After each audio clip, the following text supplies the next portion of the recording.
हम western block की तरफ ट्रेंड हो गया एंड अगेन जब अफवाह वॉर स्टार्ट हो रही थी तो अपेरेंटली हम नॉन अलाइनड का हिस्सा बने. What were the reasons behind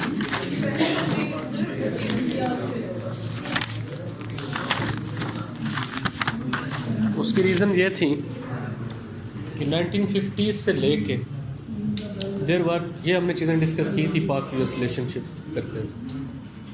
there are various historical episodes which compelled us to shift toward non-aligned movement. Although at that time when we joined various blocs, CETO, CENTO, etc., there was a silent protest in Middle East. All the Muslim countries of the Middle East did not like it. We becoming the part of CETO and CENTO. And at the same time, India also joined non-aligned movement. But in next 20 years, we realized the cost of joining these pacts. उसके बारे में अभी बात हुई है. That dependency syndrome, one. And then why did we join these blocs? That was a part of foreign policy to achieve one core grand objective, that was national security. National development or economic development was not the core objective, security was. So to counter India और Indian influence, जो कि उस वक्त बाकायदा कहते थे नेहरू और उनके लीडर्स कि Pakistan will ultimately become the part of India, उसके लिए this was a very hard bargain, joining CETO and CENTO. Military का फोकस अमेरिका की तरफ था. अमेरिकन टेक्नोलॉजी को और अमेरिकन मिलिट्री इक्विपमेंट्स को बाकी रशियन से बेहतर समझा जाता था. American training facilities already enjoy कर रहे थे. तो ओवरऑल मिलिट्री इस्टेब्लिशमेंट का focus was toward United States of America, but not Liaquat Ali Khan. Liaquat Ali Khan wanted to join और रिमेन, या तो न्यूट्रल रहना चाह या रशिया को ज्वाइन करना चाह. सिविल ब्यूरोक्रेसी और मिलिट्री ब्यूरोक्रेसी दोनों का ही फोकस दूसरी तरफ था. But ultimately we joined. Why do we join, ये अब टर्मिंग करते हैं.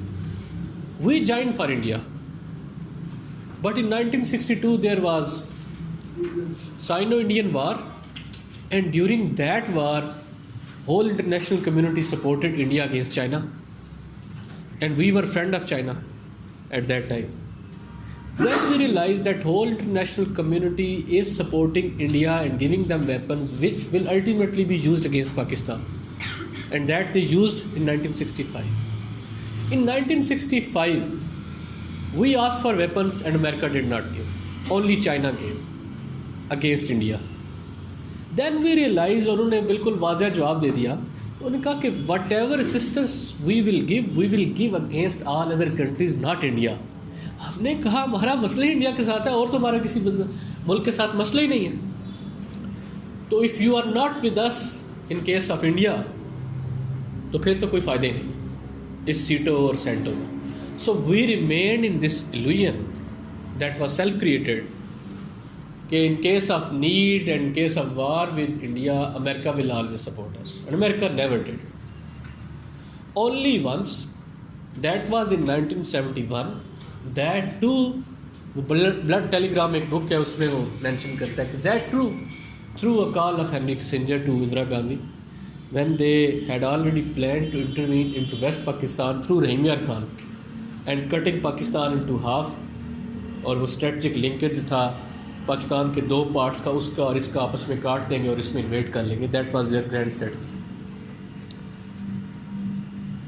लेकिन जब तक ईस्ट पाकिस्तान में क्राइसिस रहे, अमेरिका ने कोई सपोर्ट नहीं किया, ना इंटरनेशनल मीडिया में, ना ही कोई एक्टिव सपोर्ट. एक 7th फ्लीट जो था उनका, जो इंडियन ओशन में था, we were waiting for that, और वो कभी नहीं आया. बट क्यों उन्होंने वेस्टर्न पाकिस्तान में जब इंडिया अटैक करने लगा और क्यों इंटरवीन किया, वो उन्होंने बाकायदा इंटरवीन किया और उसी डिटेरेंस की वजह से इंदिरा गांधी ने इन्वेड नहीं किया। उसकी रीज़न ये थी कि only western Pakistan was relevant to their strategic objectives, ठीक। बांग्लादेश वाज नॉट, ठीक। Bangladesh as a separate country was more in their interest, ठीक। तो देन अगेन वी रियलाइज्ड कि ये तो गलत है। फिर उसके बाद रिसर्जेंस हुई भुट्टो की, popular politics and his socialist stance and his tilt towards China and Russia, ठीक। जिसकी वजह से फिर हमने कहा कि वी नीड टू शिफ्ट और रीएडजस्ट और फॉरेन पॉलिसी। और इसके दौरान हुआ क्या कि अमेरिका के लिए हम बिल्कुल इर्रेलीवेंट हो गए। और वो जो फेज़ था 1970 याया खान के दौर के दौरान, when we became a bridge between America and India, America and China, तो वो एक पीक था हमारा रिलेशनशिप का अमेरिका के साथ। उसके बाद डिक्लाइन स्टार्ट हुई। द होल डेकेड 71 से लेके 79 तक कोई सिग्निफिकेंट एपिसोड है ही नहीं, except sanctions and restrictions, because Pakistan ने अपना एटॉमिक प्लान स्टार्ट कर दिया था और अमेरिका उसके अगेंस्ट, ठीक।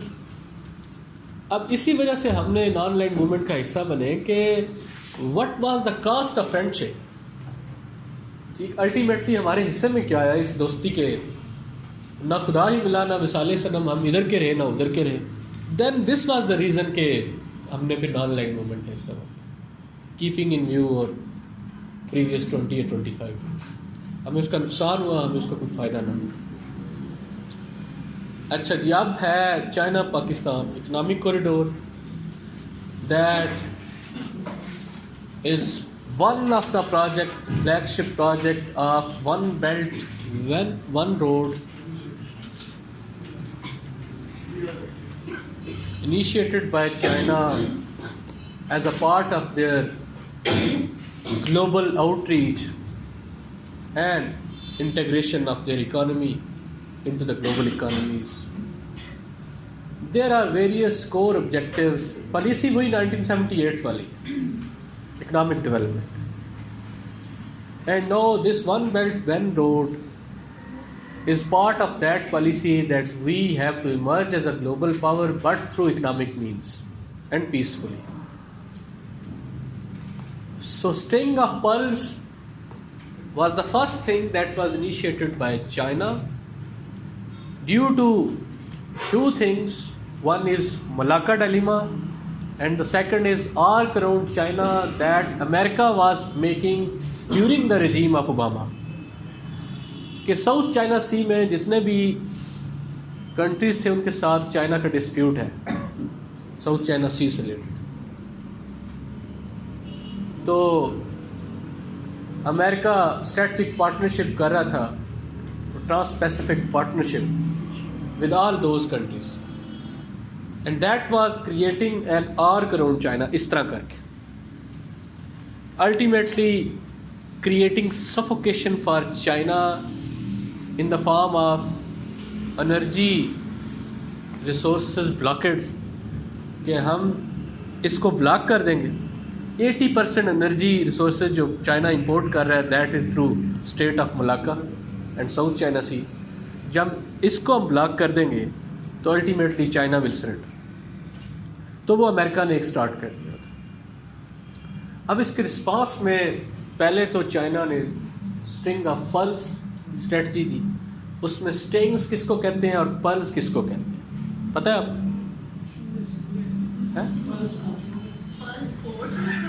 वो तो मोतियों को कहती है। हाँ, वो जो पोर्ट्स हैं 7-8 डिफरेंट स्ट्रेटजिक लोकेशंस के ऊपर, उसमें आपने लिखनी है तो आप लिख लें।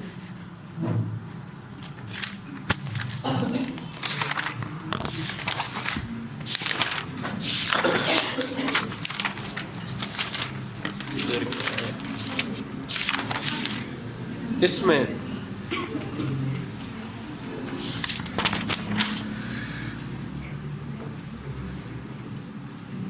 ये इम्पोर्टेंट पल्स जो है वो खैर आपको इंटरनेट से भी इजीली मिल जाएंगे।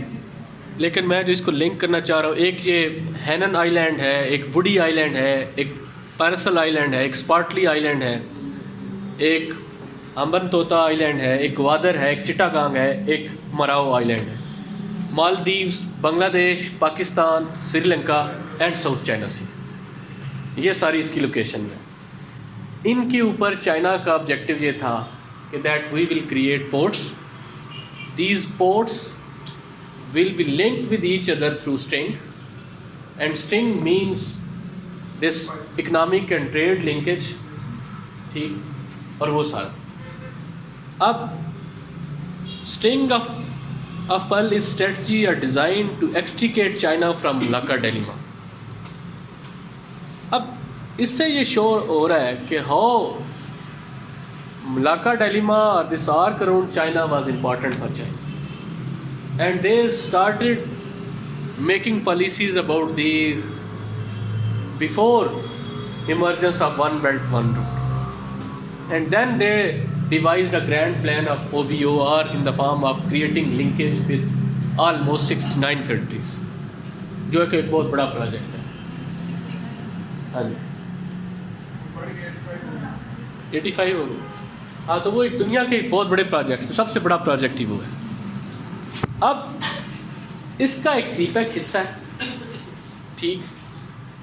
हम जो अभी इसके ऊपर बात करेंगे, बाकी मैं वो आपको व्हाट्सएप कर दूंगा, आप उसको पेजेस को 1 बाय 1 पढ़िएगा, और उससे आपका ये क्वेश्चन हर एंगल से इजीली एड्रेस होगा, हर एंगल से। What were the reason that China entered into OBOR, ये होगा एड्रेस उससे पॉइंट्स की फॉर्म में, उसके साथ फैक्ट्स एंड फिगर्स भी होंगे। Then how this CPEC is beneficial for China, how this CPEC is beneficial for Pakistan, what will be the impacts of CPEC on Pakistan and the world around Pakistan regional, what will be the disadvantage for Pakistan and what will be the future, ठीक। तो वो उस तमाम angle से वो address हो गए। अब आप ज़रा लिख लें कि स्ट्रेटजिक डिसएडवांटेज और नेगेटिव इम्पैक्ट्स ऑफ CPEC। वो जो फोटो भेजेंगे उसमें ये होंगे सारे होंगे।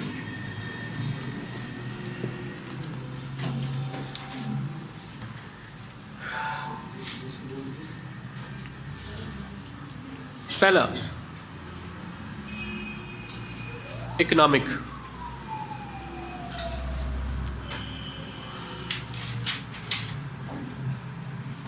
Increasing dependency on China,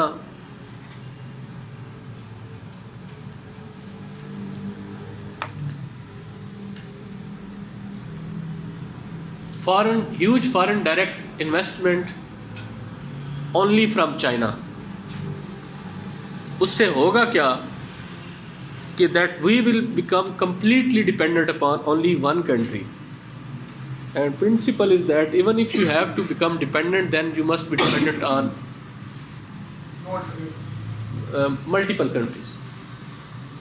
One country के ऊपर आप बहुत ज़्यादा हर वाले से डिपेंडेंट हो जाएं तो वो एक्सप्लॉइट करना शुरू करें। Second, managing the cost of CPEC, current account deficit,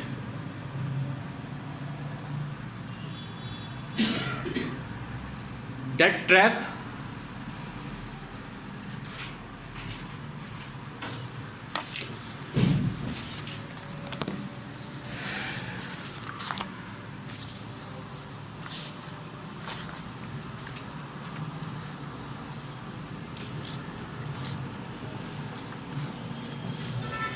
उसके बाद huge equity and less profits,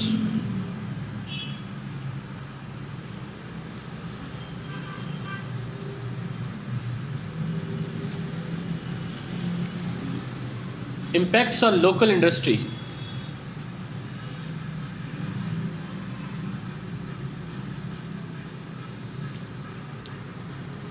negative impacts of Chinese laborers,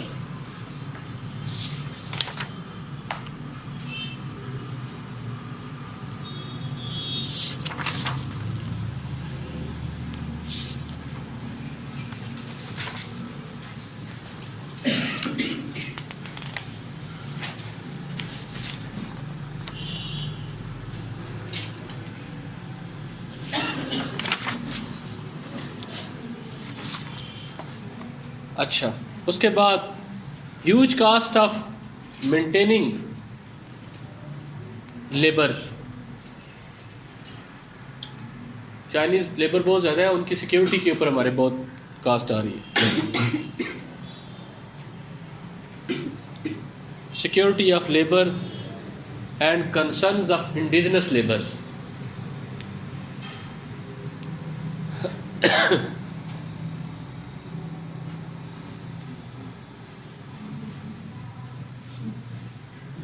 Plans of Chinese industries on strategic routes.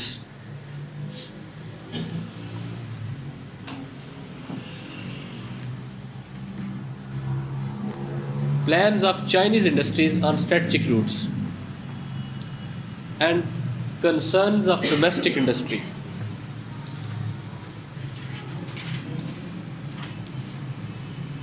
Massive flooding of Chinese goods.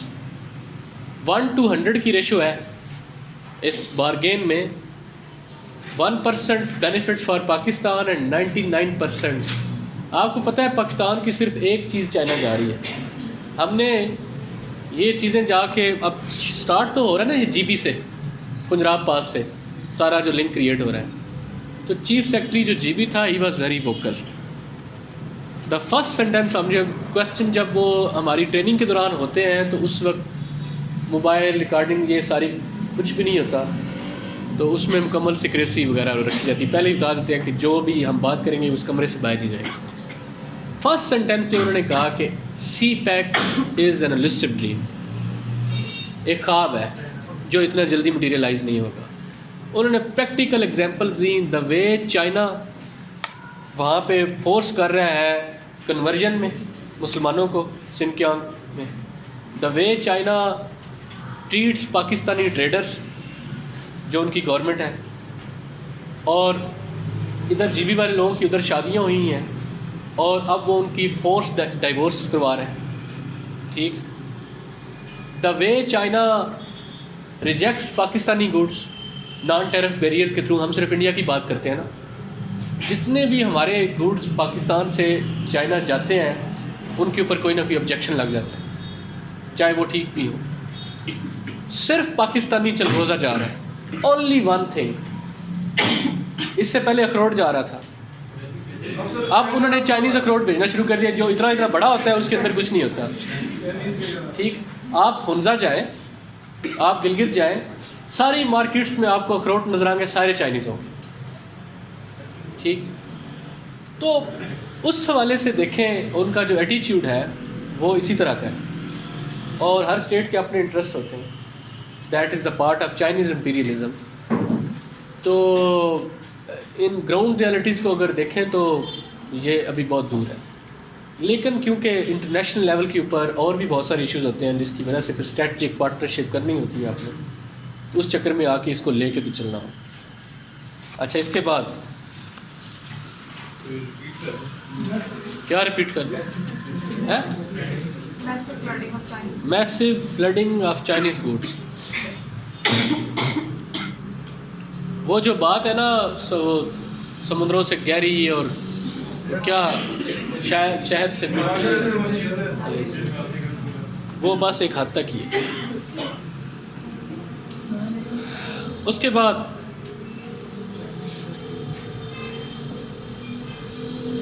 CPEC routes passes through disputed territories, GB, which is the part of Kashmir, and India considers it as part of India. And since at international level it is a disputed territory, it is also a problem for Pakistan and a challenge for Pakistan.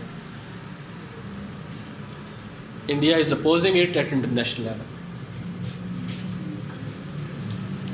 उसके बाद US Indian embrace against CPEC.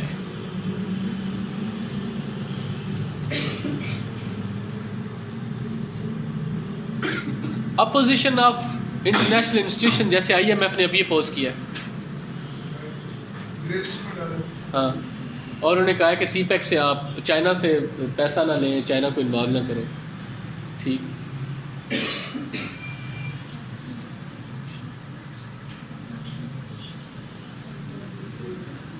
उसके बाद too much dependence upon China and growing cynicism regarding colonisation of Pakistan. Too much dependence upon China and growing cynicism, CYNICISM, regarding colonization of Pakistan.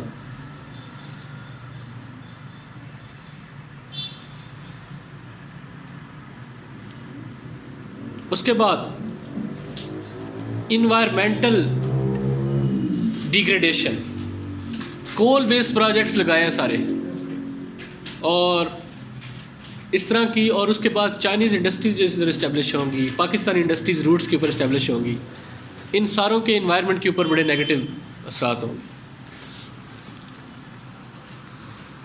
उसके बाद maritime race in Indian Ocean reason.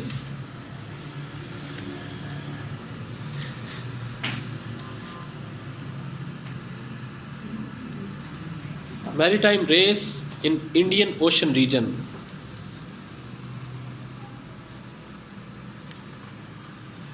Pakistan may become the victim of great powers rivalry.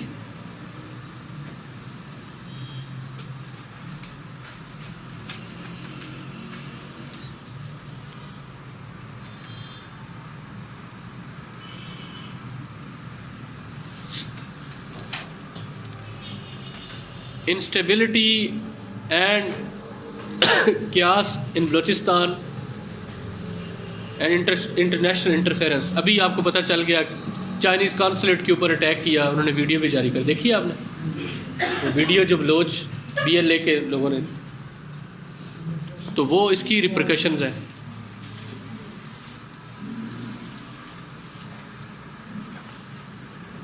उसके बाद huge migrations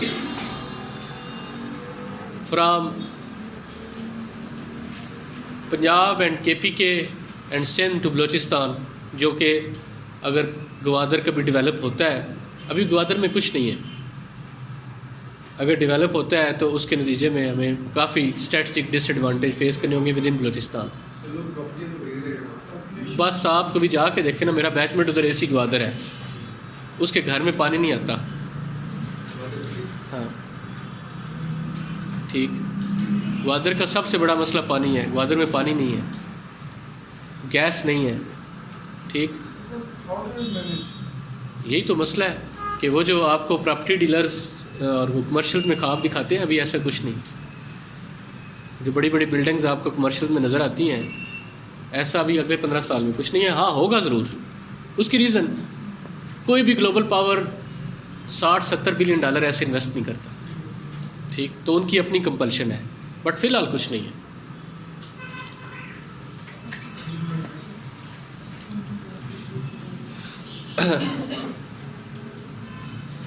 अच्छा, उसके बाद है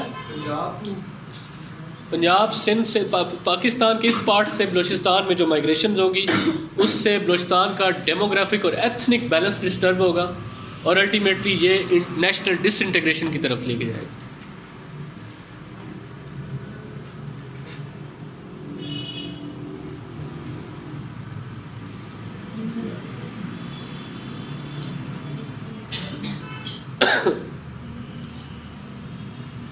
involvement of India, Iran and UAE.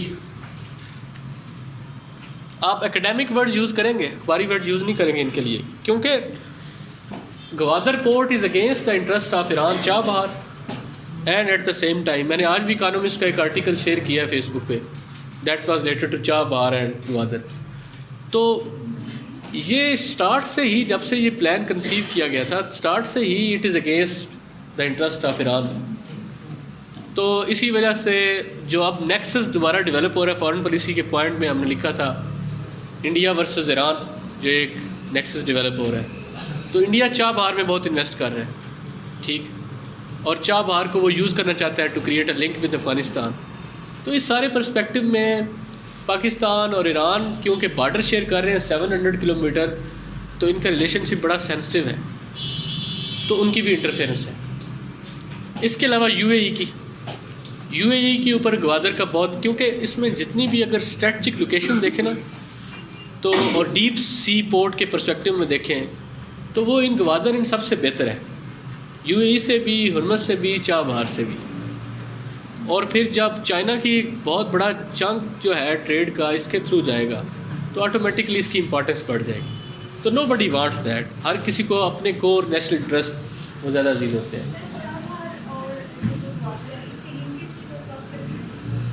बात चली है अभी, but it depends ultimately on relationship between Iran and Pakistan and secondly relationship between Iran and US. Trump के होते हुए इसका लिंकेज बड़ा मुश्किल है, बिकॉज आप देखें ना कि टापी जो है पाकिस्तान ने प्लान कंसीव किया, चाइना कब से ये चलता आ रहा है, ईरान ने अपनी तरफ से सारा उसको कंस्ट्रक्ट किया और पाकिस्तान नहीं कर सका। Reason US pressure. ठीक, वो न्यूक्लियर डील हो गई तब हमें ये लगा कि अब हमारे भी मामलात ईरान के साथ ये सेटल हो जाएंगे और अल्टीमेटली पाकिस्तान के जो गैस के क्राइसिस हैं ये ख़त्म हो जाएंगे। लेकिन उसके बाद ओबामा चला गया और ट्रम्प आ गया, और ट्रम्प के आने की वजह से वो सारा जो ख्वाब था वो दोबारा उसी तरह डीजनरेट हुआ। तो पाकिस्तान और दूसरा एक और मसला, ये जो मैंने फॉरेन पॉलिसी में एक पॉइंट लिखा है, Pakistan between Saudi Arabia and Iran. अब सऊदी अरेबिया बहुत इन्वेस्ट करने जा रहा है इस रजीम के दौरान गवादर पे। इससे पहले आपने न्यूज़पेपर की हेडलाइन पे सुना था कि ईरान दुनिया की सबसे बड़ी रिफाइनरी इस्टेब्लिश करने जा रहा है गवादर पे, इन्वेस्ट करेगा। अब वो उसकी तरफ कुछ हुआ नहीं, उसको कम्पीट करने के लिए अब सऊदिया ने कहा कि सऊदिया इस रीजन की सबसे बड़ी रिफाइनरी इस्टेब्लिश करेगा। तो again we are between rock and hard place, ठीक, between Iran and Saudi Arabia. तो इस सारे सिचुएशन में बड़ा मुश्किल होगा कि ऐसी कोई पॉजिटिव डेवलपमेंट हो। और फिर इंडिया भी है, इंडिया भी ये कभी नहीं चाहेगा कि चाबहार और इसका अल्टीमेटली डिपेंड करता है कि आपकी नेशंस के दरमियान ओवरऑल ताल्लुकात किस तरह डेवलप होते हैं, रिलेशनशिप। यूरोप ने ये किया कि उन्होंने 1945 के बाद, वर्ल्ड वार 2 के बाद, उन्होंने कहा कि European economic community and economic integration is the first thing and that will lead toward peace. But यहाँ पे हमारा जो बिलखसूस पाकिस्तान का है और इंडिया का है, we give more importance to Kashmir and terrorism. They give importance to terrorism कि पहले टेररिज्म को ठीक करें तब हम आपके साथ इंडिया में इंटरफेरेंस कम करें, और इधर हम कहते हैं कि आप कश्मीर के ऊपर करें, तो वो कोई इनका कंसेंसस डेवलप नहीं होता। इसलिए अल्टीमेटली ये जो डॉक्ट्राइन है, ये जो थ्योरी है that economic integration between state ultimately lead toward peace, अभी पाकिस्तान और इंडिया और इस रीजन में मटीरियलाइज होती दिखाई नहीं देती। अब अगर आप इस सारे रीजन को कनेक्ट कर भी दें और सेंट्रल एशिया से, जो इसका एक मेन प्रोजेक्ट है कि ग्वादर को और इस सारे रीजन को सेंट्रल एशिया से कनेक्ट करें। सेंट्रल एशिया से कैसे कनेक्ट करें? दरमियान में अफगानिस्तान है। डेविड मिलीबैंड से 10 साल पहले किसी ने पूछा था जब यूएस एग्जिट होगा तो how much time it will take for Taliban. उन्होंने कहा 1 दिन। ठीक, अभी भी more than 60% area is being controlled by Taliban और बाकी बहुत से दूसरे ग्रुप्स हैं। तीसरा ISIS है। ठीक, इस सारी सिचुएशन में जब तक अफ़गानिस्तान स्टेबल नहीं होगा तो सेंट्रल एशिया को पाकिस्तान के साथ कनेक्ट करने का तो ख्वाब ही रहेगा। ठीक, और फिर इसी पर्सपेक्टिव में चाबहार भी है कि जब तक इंडिया का इस पे रिस्पांस पॉजिटिव नहीं होगा, जब तक हम इंडिया को पाकिस्तान के थ्रू टुवर्ड्स अफगानिस्तान एक्सेस नहीं देंगे तो वो उस बारगेन में एग्री नहीं करेगा। हम उनको एक्सेस देते नहीं हैं, तो इसलिए उनके इंटरेस्ट में ये चीज़ जाती नहीं। तो ना चाबहार का कोई फिलहाल कनेक्शन नज़र आता दिखाई देता है और ना ही इसका सेंट्रल एशिया के साथ कोई भी लिंक नज़र। ज़्यादा से ज़्यादा जो हो पाएगा वो यही हो पाएगा कि ग्वादर का चाइना के साथ लिंक क्रिएट हो के फर्दर फिर इंडियन ओशन रीजन से मिडल ईस्ट ये हो पाएगा, क्योंकि इसमें किसी की इतनी डायरेक्ट इंटरफेरेंस। ठीक। और कोई स्ट्रेटजिक डिसएडवांटेज, इसमें रीजनल जो इक्वेशन है, जो रीजनल चैलेंजेस हैं हमें, उसमें एक मैंने आपको बताया कि this US Indian embrace 1, rivalry in Indian Ocean region 2, disputed status of certain territories through which CPEC passes, Indian involvement in Balochistan, Iranian and UAE involvement in Balochistan, ठीक। बलोच सेगमेंट्स जो BLA के और सब national groups which are working against CPEC, ये सारी जो चीज़ें हैं ये ओवरऑल इस ड्रीम को बड़ा इलुसिव बना रहे हैं। और यही वजह है कि मिलिट्री ने इसको अपनी ईगो का मसला बनाया और वो कहते हैं कि हम इसको मटीरियलाइज करेंगे। और यही वजह है कि हमने इसको सक्सेसफुल बनाने के लिए पूरा एक डिवीजन जो है आर्मी का इस पे एलोकेट किया है कि वो इसको, ठीक है जी। और कोई बात?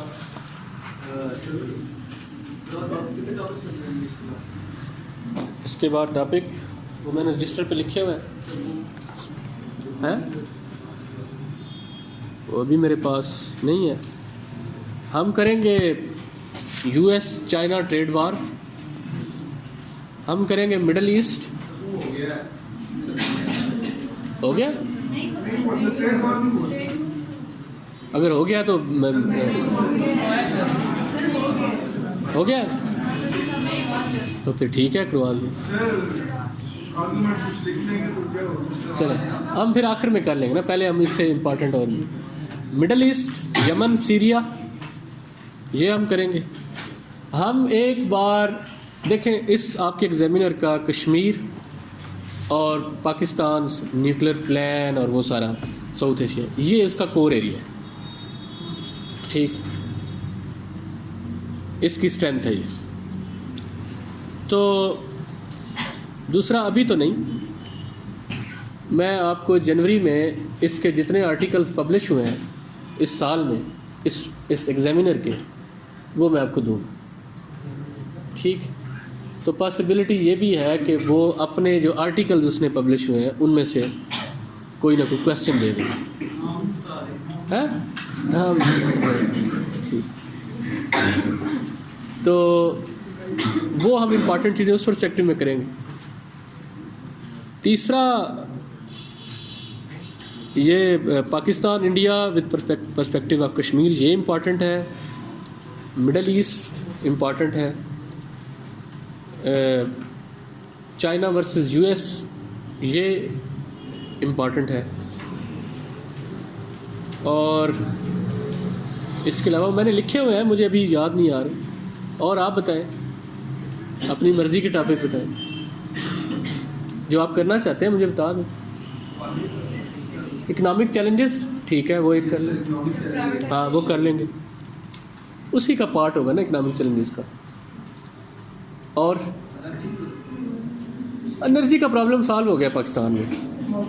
अब वो जो आप कहते थे एनर्जी क्राइसिस, आप ऐसे करना छोड़ दें। हाँ, वाटर क्राइसिस बहुत इम्पोर्टेंट, वो करेंगे आप, हैं? SCO भी करेंगे, वो भी मैंने लिखा हुआ है। हाँ, SCO हम करेंगे, हैं? नेक्टा आ चुका है कई बार, वैसे पिट चुका है काफ़ी अब तो, लेकिन वो तो मेरे पास अभी भी मैं करवा सकता हूँ, लेकिन है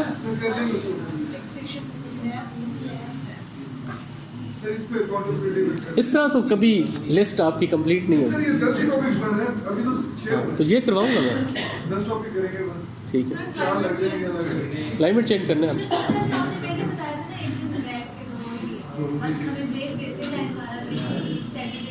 ये जनवरी में मेरा प्लान है, ठीक है। एक दिन में इस तरह का, एक दिन में कोई सेशन के 8-10 इंपॉर्टेंट क्वेश्चन आप करा दूँ आपको। आपके एग्ज़ाम वाली रात भी मेरी तरफ से चीज़ें मिलेंगी, ठीक है, जो उस वक्त कुछ बनी बनाई चीज़ें कि सुबह जाने से पहले इसको ज़रा देख लें और वो शायद डायरेक्टली आपको फिर उधर क्लिक करें, ठीक है। थोड़ा रिलेशन बढ़ा सकते नहीं नहीं, वो जो चीज़ एग्ज़ाम वाली रात को भेजने वाली है वो सिर्फ आउटलाइंस हो, ओके ठीक है, कि वो आपको इसी तरह जाती है तमाम कंपल्सरी में, ठीक है। इसलिए गोल साइंस क्लियर के साथ है गोल साइंस क्लियर जो मेरी डोमेन हुई और कुछ टू नेशन थ्योरी हम सबसे आखिर में करेंगे। Ideology of Pakistan and two nation theory मुझे याद है कि नहीं किया हुआ, उसकी रीज़न मेरा ये ख्याल है ज़ाती तौर पे टू नेशन थ्योरी करवाई जाती है सबसे पहले स्टूडेंट्स को। हमने हिस्ट्री पढ़ ली ना सारी, हमने वो, बल्कि ये जो थोड़ा आपको ये रियलाइज़ नहीं होता कि तमाम एकेडमीज़ में हिस्ट्री का पोर्शन एक लेक्चर में करवाया जाता है, जस्ट वन लेक्चर। हमने उसके ऊपर 12-14 लेक्चर मैंने दिए। रीज़न्स के वो बहुत इंपॉर्टेंट है आपकी अपनी अंडरस्टैंडिंग के लिए और फिर पेपर के पर्सपेक्टिव में। अब जब आपको वो आ जाए और आप सारी हिस्ट्री से वाकिफ़ हो जाए फ्राम मोहम्मद बिन कासिम या वो decline and fall of Muslim empire और टिल 1946 कैबिनेट मिशन, तब आपको two nation theory ideology of Pakistan करनी चाहिए कि इसकी ज़रूरत ही क्यों पड़ी। तब आप खुद इस नतीजे में पहुँचेंगे कि two nation theory and state of Pakistan were nowhere till 1940। Nobody was talking about that and it came all of sudden. और ये आपकी ज़रा वो जो आप कहना शुरू कर देते हैं कि वो टू नेशन थ्योरी तभी आ गई थी जब पहला हिंदू मुसलमान हुआ था, वो आ तो गई थी, but it had nothing to do with creating a state on the basis of two nation theory, ठीक, वो तो बहुत बाद में। और वो फिर हमने रियलाइज़ भी कर लिया कि creating a state on the name of religion does not mean that ultimately it will be a successful project, as it happened in case of 1971 Bangladesh, creation of Bangladesh. And they told us that no, there are certain other things which are also important, and religion is important, but economy, culture and political representation, they might be more important. तो वो उसको हम एक lecture में हम जी trade war कर लें, आपको ज़्यादा अगर परेशानी है इसकी। और कुछ सर, इसको सीपेक को जो श्रीलंका की पोर्ट है जो रिसेंटली चाइना ने लीज पे ले ली है, हाँ, उसके साथ compare it is already the part of string of pearls. Sir वो तो उन्होंने अब ले ही लिया। हाँ 99 years से खबर हुई। हाँ, तो सेम अगर पाकिस्तान के साथ भी हो सकता है, हो सकता है। कंपेयर कैसे? उस वो क्यों होगा, पोर्ट बनेगी वो फेल हो जाएगी, और जब फेल हो जाएगी तो वो कहेंगे कि हमें दे दें, हम किसको मैनेज करते हैं, फिर वो कामयाब भी हो जाएगी और फिर वो पहले फेल करवाएंगे भी, ठीक। तो ये this is how global powers work, manipulate ये करती तो सर कमर्शियल पर्पस के लिए, लेकिन वो कह रहे हैं कि अभी शायद इसमें थोड़ा सा क्रिएटिव किसी भी चीज़ का मुकम्मल तौर पे कमर्शियल पर्पस नहीं होता। चाइनीज़ प्रिजन्स जो है स्ट्रिंग ऑफ पर्ल्स के ऊपर तमाम स्ट्रेटजिक लोकेशन हैं, और वो जो चीज़ मैंने आपको स्टार्ट में बताई कि why China will not be a super power, क्योंकि वो नेवल पावर नहीं है, तो जिस पोर्ट के ऊपर वो होंगे उनके साथ साथ बाद में नेक्स्ट प्रोजेक्ट नेवल बेसिस बनाने का होगा। इसी तरह अमेरिका ने भी इसी तरह किया।